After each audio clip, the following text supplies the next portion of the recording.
तो सबसे पहली चीज़ है सार्त्रे का नास्तिकवाद। हाइडेगर जो हैं वो भी नास्तिक हैं। वो परम सत्य को खोजते खोजते यानी बीइंग की तरफ जाते जाते और फिर मानव की तरफ आ गए। गॉड छूट गया, गॉड रह गया। और क्रिश्चियनिटी ने जो गॉड बनाया था, हाइडेगर ने एक ही लाइन में कह दिया, चर्च का गॉड और क्रिश्चियनिटी का गॉड अलग अलग हैं। जो गॉड की कल्पना क्राइस्ट ने दी थी वो और गॉड की थी, और जो चर्च ने दी है वो गॉड ऑब्जेक्ट बन के रह गया है। गॉड तो सब्जेक्ट है, सारी दुनिया को देखने वाला, अल्टीमेट सब्जेक्टिविटी, और चर्च ने उसको ऑब्जेक्ट बना दिया हमारे ज्ञान का, हमारी पूजा का। तो चर्च के उन्होंने, हाइडेगर क्रिश्चियनिटी के खिलाफ नहीं है, वो चर्च के खिलाफ हैं, चर्च डम के। तो चर्च डम के आधार पर उन्होंने गॉड को निकाल दिया। सार्त्रे ने भी गॉड को निकाला। सार्त्रे ने कई आर्गूमेंट दिए हैं, बहुत सारे आर्गूमेंट हैं, सारों की चर्चा तो बहुत लंबी होगी, लेकिन कुछ खास खास ये हैं कि पहला आर्गूमेंट ये सार्त्रे ने कि मैं ह्यूमन को स्टडी कर रहा हूँ, प्रॉपर ऑब्जेक्ट ऑफ स्टडी जो है मैन है, ह्यूमनिज्म। अब तक मैन बिल्कुल उपेक्षित रहा। किसी फिलोसफर ने पुराने ने, न एम्पिरिसिस्ट ने, न रैशनलिस्ट ने, न हेगेलियन आइडियलिस्ट ने ह्यूमन को कोई इम्पोर्टेंस नहीं दी। हम जो हैं ह्यूमनिस्ट, एग्जिस्टेंशलिस्ट, जो सबसे ज़्यादा इम्पोर्टेंट ह्यूमन को ही मानते हैं। इसके लिए शुरू में हमने एक शेर कहा था कि अस्तित्ववाद जो है उसका आधार है, जाने क्या क्या पूज रहे हैं मानव से घबरा कर लोग। तो सार्त्रे ने मानव का विश्लेषण करना शुरू किया जब, तो सार्त्रे ने पहला आर्गूमेंट ये किया कि जब मैं मानव का विश्लेषण करता हूँ, मानव की कुंठाएं हैं, मानव की वेदनाएं हैं, मानव की चिंताएं हैं, और बहुत सारी मानव के गुण भी हैं, मानव की कमज़ोरियाँ भी हैं, उन कमज़ोरियों का भी मैं अध्ययन कर रहा हूँ। तो उस सब के अध्ययन करने में, विश्लेषण करने में मुझे कहीं गॉड हाइपोथेसिस की आवश्यकता नहीं पड़ी। All human affairs can be explained without reference to God.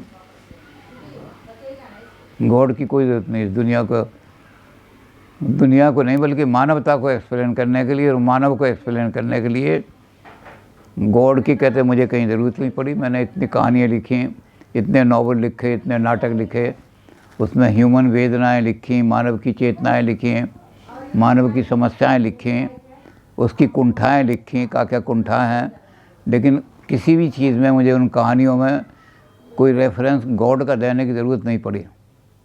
तो गॉड इज़ नॉट नेसेसरी। मानव की हिस्ट्री के लिए गॉड की आवश्यकता नहीं है। अब ये बिल्कुल ऐसे ही है जैसे नेपोलियन ने कहा था। नेपोलियन ने लेप्लास को चिट्ठी लिखी, तुम सारे विश्व का अध्ययन कर रहे हो और साइंस की लेबोरेटरी तुमने बड़ी बड़ी बना रखी हैं, तो मैं एक एक देश को जीतते जीतते बड़ा थक गया हूँ। अगर मुझे ये बता दो कि गॉड कहाँ है, तो मैं सीधा गॉड पर अटैक करके उस पर हमला कर दूंगा, सारी दुनिया का राजा बन जाऊंगा। तो लेप्लास ने चिट्ठी लिखी नेपोलियन को, God is a very costly hypothesis, we poor scientist can not afford to invite him in our laboratories. मतलब है कि हमें साइंस के एक्सपेरिमेंट के लिए या साइंस की दुनिया को एक्सप्लेन करने के लिए गॉड की ज़रूरत नहीं है। सारी साइंस खड़ी है, फिजिक्स केमिस्ट्री खड़ी है, उसमें कहीं ओकम ने रेज़र लगा दिया कि गॉड की ज़रूरत नहीं है, गॉड निकाल दो, रेज़र मार दो। 100 डिग्री पर पानी गर्म होता है, गॉड की ऐसी इच्छा है। वो कहते गॉड की इच्छा ना हो तब भी गर्म हो जाएगा, गॉड की इच्छा ना हो तब भी पानी को गर्म करोगे 100 डिग्री पे हो जाएगा। तो ओकम ने जैसा रेजर लगा दिया था, लेप्लास ने वो लिख के भेज दिया था उसको, नेपोलियन को, कि गॉड तो बड़ा कॉस्टली हाइपोथेसिस है। ओ बड़े बड़े जहाँ करोड़पतियों के चर्च बने हुए हैं और कैथेड्रल बने हुए हैं वहाँ गॉड, और जहाँ बड़ा बड़ा भोग लगता है, घंटे बजते हैं, वहाँ गॉड। हम साइंटिस्ट हैं, हमारे पास तो क्या है, बीकर है, थर्मामीटर है, कोई बैरोमीटर है, कोई ऐसी 2-4 छोटे मोटे आले हैं जिनसे हम देखते थे, दूरबीन है। हम पूरे साइंटिस्ट इतने गॉड को अपने इनवाइट करना अफोर्ड नहीं कर सकते, तो इसलिए गॉड की कोई हमें ज़रूरत नहीं है। तो सार्त्र ने पहला आर्गूमेंट यही दिया कि मैंने ह्यूमन प्रॉब्लम पर बहुत लिखा है, मैंने ह्यूमन प्रॉब्लम को बहुत अपने नॉवलों में और नाटकों में डिस्कस किया है, लेकिन मुझे कहीं भी गॉड के रेफरेंस की ज़रूरत नहीं पड़ी अब तक। तो इसलिए मुझे लगता है कि ह्यूमन अफेयर्स में गॉड का कोई इंटरफियरेंस नहीं है।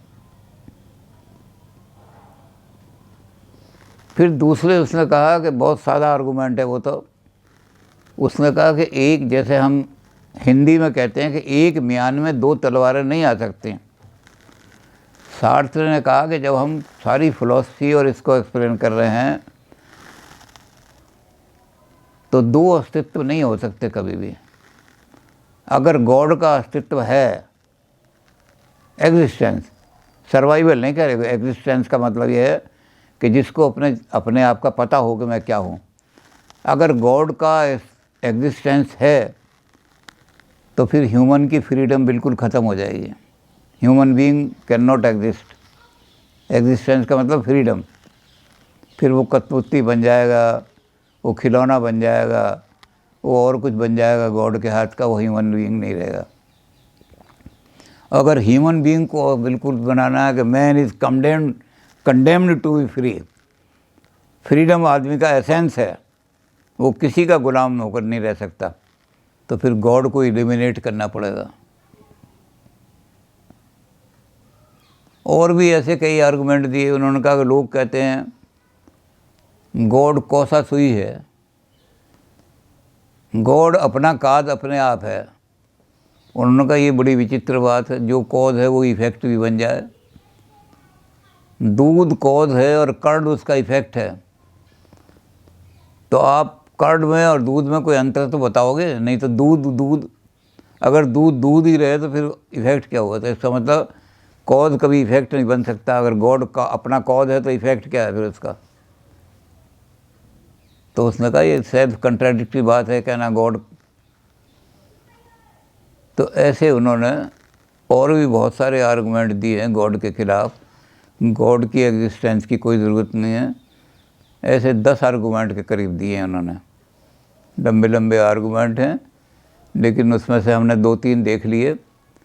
तो ये 2-3 आर्गूमेंट से और 10 आर्गूमेंट दे करके उन्होंने गॉड को बिल्कुल ख़त्म कर दिया। God is not needed. If God remains here then man can not exist. तो सार्त्र मैन की एग्जिस्टेंस को ला करके उन्होंने मैन को सेंटर बना करके और मैन के चारों तरफ सारे आर्गूमेंट बना करके गॉड को बिल्कुल निकाल दिया। तो सार्त्र का नास्तिकवाद जो है वो ज़्यादा डिटेल्ड, उसने ज़्यादा प्रूफ दिए हैं, बहुत अच्छी तरह से गॉड को बिल्कुल उजाड़ा है। तो अगर हम कह सकते हैं कि सच्चा नास्तिकवाद अगर आया है तो सार्त्र में ही आया है, एथीस्टिक बिल्कुल। लेकिन सार्त्र ने एक बाद में एक नाटक के अंदर, फिलॉसफी में नहीं, नाटक में उसने एक में लिख दिया है, कुछ लोग कोट करते हैं कि सार्त्र जो है ना, जब एथीस्ट हैं तो उन्होंने नाटक में ऐसा क्यों लिखा? उन्होंने नाटक में लिख दिया है कि इफ़ गॉड इज़ देयर, अगर भगवान है तो वो अपने 14वें आसमान पे अपना अस्तित्व रखे, वो ह्यूमन बीइंग्स के मामले में इंटरफियर ना करे। तो उन्होंने कहा इससे लगता है कि सार्त्र भी गॉड को मानते तो हैं लेकिन वो ह्यूमन इंटरफियरेंस नहीं मानते सिर्फ। लेकिन सार्त्र कहते हैं मैं नाटक में लिख दिया है, फिलोसफिकली गॉड नहीं है, नाटक में लिख दिया कि अगर है भी गॉड, लोग बहुत सारे मानते हैं कि गॉड है, तो वो वहीं रहेगा गॉड अपने 14वें स्वर्ग में, जो स्वर्ग है उसका। वो दुनिया में इंटरफियर ना करे हमारे मामलों में।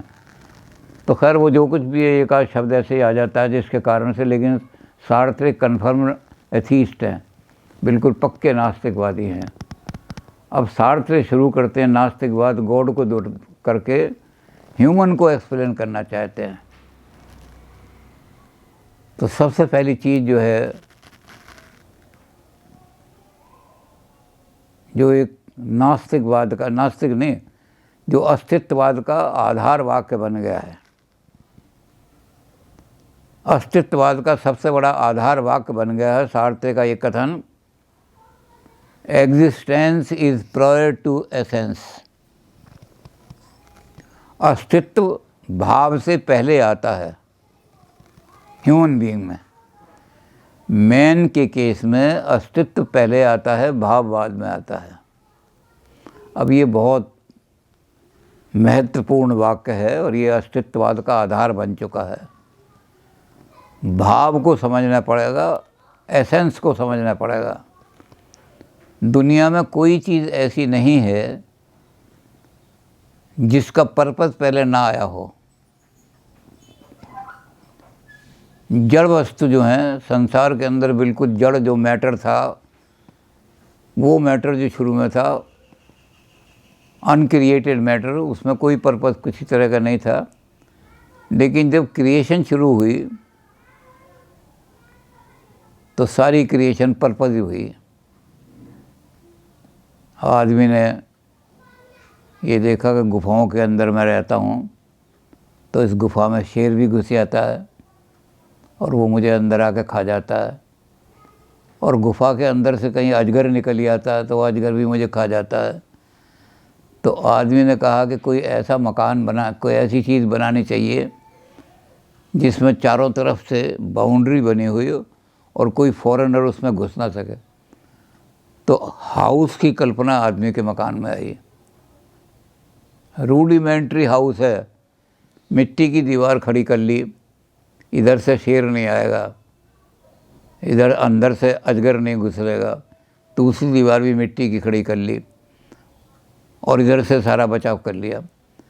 तो पर्पस पे पहले अच्छी तरह आदमी विचार किया दिया, भाव पहले आया, उसके बाद मकान बना। उसके बाद उस मकान में आदमी ने देखा कि हमने ये तो बना लिया सारा का सारा, लेकिन ऊपर से बारिश बहुत आ जाती है और उसके कारण से हमारी कच्ची जो मिट्टी की दीवारें ये भी। तो आदमी ने कहा कि ऊपर कोई ऐसी चीज़ बनाओ जो उस बारिश को रोक सके। तो उन्होंने फूंस इकट्ठा करके उस छप्पर के रूप में बनाया सारा। आदमी को ज़रूरत पड़ी कि जानवर कोई आ जाता है तो उससे लड़ें, तो उसने पहाड़ काट करके। तो एवरीथिंग इन दिस वर्ल्ड, उसमें भाव पहले आया है और अस्तित्व बाद में आया उसका। बहुत सारी दुनिया की करीब एक्सप्लेन कर दी उन्होंने चीज़ें, लेकिन उसने कहा कि आदमी का भाव किसी ने नहीं सोचा, कोई बनाने वाला नहीं है। जब गॉड ही नहीं है, लोग कहते हैं गॉड ने हमें खिलौना, हम तो गॉड के बनाए। जब सार्त्रे ने गॉड को उजाड़ दिया तो आदमी का बनाने वाला, आदमी संसार में आ गया, एक्सीडेंटली आ गया, किसी ने उसको पर्पस के साथ नहीं बनाया। कोई पर्पस भी नहीं था आदमी के बनाने का। तो आदमी क्या है फिर? चाकू की डेफिनेशन देंगे, मकान वो होता है जिसमें हमें अच्छी तरह सुरक्षा मिल, क्योंकि जिस पर्पस से हमने बनाया था वही उसकी डेफिनेशन देगी। और आदमी को जब हमने किसी पर्पस से बनाया ही नहीं, कोई है ही नहीं आदमी का बनाने वाला पर्पस का, तो आदमी की एग्जिस्टेंस पहले है। और भाव क्या है फिर?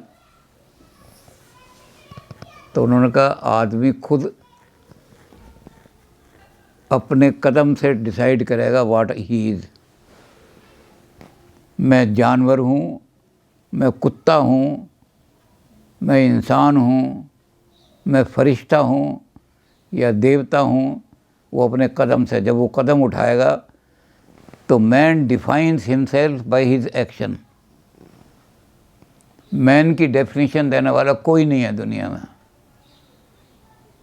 जब भगवान ही नहीं है तो कौन देगा मैन की डेफिनेशन? तो आदमी अपनी डेफिनेशन अपने आप ही देता है। इस पर सार्थक ने बहुत कुछ लिखा है।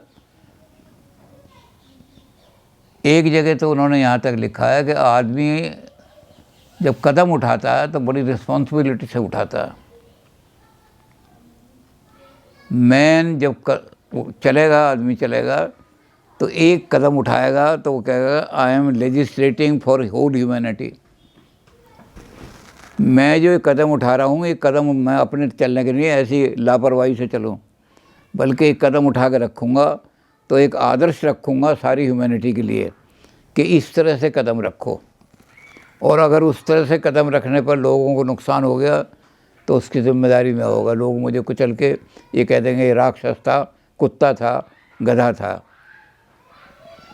और अगर मैं वो कदम ऐसा रखूँगा कि मानवता मेरे पीछे चलेगी तो उन्हें फ़ायदा होगा, तो कहेंगे ये महापुरुष था, अवतार था। तो आदमी जब सारा उन्होंने लिखा कि आदमी अपने पर्पज़ को, अपनी डेफिनीशन को, आदमी की किसी ने डेफिनेशन नहीं दी। सब झूठ बोलते हैं कि हमने आदमी को डिफ़ाइन किया। मैन इज़, एक ने एरिस्टोटल ने लिख दिया मैन इज़ रैशनल एनिमल। तो ये कहते हैं रैशनली है आदमी और इमोशनल नहीं है। आदमी और कुछ नहीं है, बस रैशनली है। तुमने डेफिनेशन दे दी, और कैसे दे दी? तुमने रीजन के लिए थोड़ी आदमी को बनाया था। आदमी खुद तय करेगा, वो रैशनल की बजाय इमोशनल हो सकता है नहीं। तो आदमी की कोई जनरल डेफिनेशन, यूनिवर्सल डेफिनेशन नहीं दी जा सकती। हर आदमी अपने अपने तरीके से अपने आप को डिफ़ाइन करेगा कि मैं क्या हूँ। वो कदम उठाएगा तो कदम जो है कदम नहीं है, वो उसकी डेफिनेशन है। वो कदम रखेगा तो ये लापरवाह आदमी है। वो कदम रखेगा ये बड़ा कॉशियस आदमी है। ये कदम रखेगा ये होल ह्यूमैनिटी के लिए लेजिस्लेट कर रहा है। ये ऐसा आदमी है जो कुत्तों के लिए लेजिस्लेट कर रहा है, जो इसका पालन करेंगे कुत्ते बन जाएंगे। तो आदमी हर कदम पर अपने आप को एक एक कदम पर खुद डिसाइड करेगा। इसलिए आदमी में एग्जिस्टेंस पहले है, डेफिनेशन आदमी की बाद में, पर्पज़ उसकी लाइफ के बाद में। पर्पज़ वो खुद डिफाइन करेगा। मेरी ज़िंदगी का क्या पर्पज़ है, ये वो खुद डिफाइन करेगा। तो इसलिए सार्थक ने इस पर बहुत कुछ लिखा है, बहुत लंबा चौड़ा, कि आदमी अपनी लाइफ का पर्पज़ कैसे डिफाइन करता है, आदमी अपने पर्पज़ के लिए कैसे कदम उठाता है। एक भी गलत कदम आदमी का उठ जाए तो होल हिस्ट्री बिगड़ सकती है उससे। मैग्नेट ने यही किया। मैग्नेट को जब पता लगा कि हिटलर की फ़ौजें जर्मनी में घुस गई हैं तो उसने सबसे पहले पिस्तौल उठाई और उसने नोट लिखा, I am responsible for the defeat of France. France की डिफीट का मेरे एक कदम से, कि मैंने इधर टैंक खड़े नहीं किए, मेरा देश हार गया, इसलिए मैं ज़िम्मेदारी लेता हूँ। और तो कहते हैं ये जो आदमी की चीज़ है, ये आदमी की डेफिनेशन ये होगी सारी की सारी। मैन अपने आप को डिफ़ाइन करेगा, और जब वो डिफ़ाइन करेगा अपने आदमी को, तो सार्थक कहते हैं कि जब आदमी बिल्कुल फ्री है अपने आप को डिफ़ाइन करने के लिए, तो he will be responsible also. जो आदमी रियल आदमी है, कुत्ता या बिल्ली या गधा नहीं है, वो है जो ज़िम्मेदार आदमी है। बिल्ली कभी जिम्मेदारी नहीं लेती किसी चीज़ की, गधा किसी चीज़ की जिम्मेदारी नहीं लेता। प्राइम मिनिस्टर जिम्मेदारी लेता है कि मैंने एक कदम उठा दिया तो चीन ने हमारी ज़मीन पर कब्जा कर लिया। इसलिए प्राइम मिनिस्टर बहुत सोच समझ के कदम उठाएगा। और मूंगफली बेचने वाला कुछ भी कदम उठा दे, कच्ची मूंगफली या पक्की केक बेच, क्या फ़र्क पड़ेगा। तो कहता है कि आदमी की जो रिस्पॉन्सिबिलिटी है वो तय करेगी कि तुम कितनी मात्रा तक ह्यूमन बीइंग हो। और कितनी मात्रा तक तुम जानवर हो, केवल सरवाइव कर रहे हो, अस्तित्व नहीं कर रहा तुम्हारे। जितनी तुम्हारे अंदर रिस्पॉन्सिबिलिटी का सेंस और फ्रीडम है एक्सरसाइज की, आप उतनी मात्रा तक ही अस्तित्व कर रहे हो एज ए मैन। नहीं तो आप मैन नहीं हो। सांस तो जानवर भी लेते हैं, सभी लेते हैं, धौंकनी तो चलती रहती है सारी की सारी। तो सार्थरे ने इस चीज़ को बहुत डिटेल में, सार्थरे की किताब 1943 में सबसे पहली किताब आई थी, बीइंग एंड नथिंगनेस। बहुत इम्पोर्टेंट किताब है वो, सारे अस्तित्ववाद का निचोड़ है, लेकिन बहुत डिटेल किताब है। थोड़ा सा हम उसमें से 2-4 कर तो देंगे थोड़ा सा, लेकिन अभी हम यहीं सार्थरे को इसलिए छोड़ रहे हैं कि सार्थरे का बीइंग एंड नथिंगनेस बहुत लंबा चौड़ा काम है, उसको हम शुरू करेंगे तो बहुत लंबा हो जाएगा काम। सार्थरे ने 3 स्टेज बनाई हैं आदमी की, तीनों पर हम बात करेंगे। एक स्टेज को उसने कहा N Swai, in it self, इस पर भी बात करेंगे कि इन इट सेल्फ क्या है। फिर एक को कहा उसने पूर स्वाई, फॉर इट सेल्फ, और एक इसको कहा फॉर अदर्स। ये 3 स्टेजें जो हैं बीइंग की स्टेज हैं और सारे नथिंग की नए। तो ये बीइंग एंड नथिंगनेस में आदमी की कितनी जिम्मेदारी है, अपने लिए कितना जिम्मेदार है आदमी, दूसरों के लिए कितना जिम्मेदार है आदमी, और जो जड़ वस्तुएं हैं और जड़ आदमी हैं, जड़ता होती है, उनमें कोई जिम्मेदारी का भाव नहीं होता। तो इस पर हम बाद में बात करेंगे, क्योंकि ये लंबा काम है। अब हमें जाना है बाहर, उसके बाद हम बात करेंगे। लेकिन सार्थरे ने यहाँ से शुरू कर दिया है अपना, और सार्थरे को हम, जैसा कि हमने कहानी सुनाई कि एक कहानी ने फ्रांस का भाग्य बदल दिया फ्रांस का, तो ऐसी कहानियाँ बहुत लिखी हैं सार्थरे ने। कहानियाँ भी लिखी हैं, नाटक भी बड़े ऐसे लिखे हैं जो बड़े। अब हमने एक नाटक यहाँ ऐसा किया, इसी तरह का नाटक, उस नाटक का नाम था कफन गोटे वाला। उस नाटक का एंड ये था कि जब वो इस लड़की मर गई है तो उसका बाप आया है, जैसे पगड़ी के दिन आते हैं वो उसी दिन आ गया जिस दिन लड़की मरी है, और वो बहुत बढ़िया कफन, उसमें गोटा वोटा लगवा के, सितारे उतारे लगवा के, और वो लेकर के आया है। और वो आकर के बेटी के उस पर चढ़ाता है जहाँ डेड बॉडी है, और डेड बॉडी पे जब चढ़ाता है तो वो कहता है बेटी मैंने तुझे ये भी दिया, शादी में ये भी दिया, जेवर भी दिया, फलानी चीज़ दी, सारी चीज़ दी, लेकिन एक चीज़ देना भूल गया था,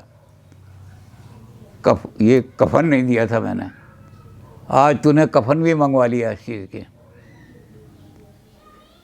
अब मैं दुनियादारों से ये कहना चाहता हूँ कि अगर सब चीज़ दो या मत दो, लेकिन बेटी का कफन तैयार कर देना, क्योंकि आपकी बेटी के साथ भी ऐसा ही हो। तो जैसे ही उसने डायलॉग बोला, सारे हॉल में औरतें जो थी रोने लगी, चीखने लगी। तो डॉक्टर दूध सिंह जो थे उन्होंने कहा ये नाटक मंच पे नहीं खेला जाएगा, किसी भी औरत का हार्ट फेल हो सकता है। लेकिन हमने कहा कि जिसने ये नाटक लिखा है वो सार्थरे की तरह से है। सार्थरे का नाटक सेंसेशन पैदा कर देता था, उनके अंदर एक्चुअल ह्यूमन समस्याएं होती थीं। अब ये एक्चुअल ह्यूमन समस्या है, ये कोई काल्पनिक नहीं है, ह्यूमन समस्या है। इसलिए हॉल में सारी औरतें रोने लगी। अगर काल्पनिक होती तो तालियां बजाती हैं, हाँ बहुत बढ़िया नाटक खेला। लेकिन ये एक्चुअल ह्यूमन समस्या है कि किस तरह लड़कियों को जलाया जाता है। तो सार्थरे ने ह्यूमन समस्याओं को एक्चुअल लेकर के और ऐसे नाटक खेले हैं बहुत ज़्यादा। उस नाटक के आधार पर ये सारी बता रहा है कि आदमी जो है जिम्मेदारी लेगा तब वो आदमी कहलाएगा, आदमी जिम्मेदारी नहीं लेगा तो वो ह्यूमन बीइंग नहीं कहलाएगा, वो नॉट एग्जिस्ट नाउन। तो हम इस पर और थोड़ा डिटेल से विचार करेंगे। बाकी सार्थरे बहुत इम्पोर्टेंट है, जो पढ़ना चाहें इसको सार्थरे किताब पढ़ सकते हैं। बाकी जितना डिटेल से हो सकेगा हम कोशिश करेंगे, फिर भी हम ज़्यादा डिटेल में नहीं जा सकते क्योंकि हमें और भी काम करने हैं और लोगों की तरफ भी जाना है। तो इसलिए चलिए।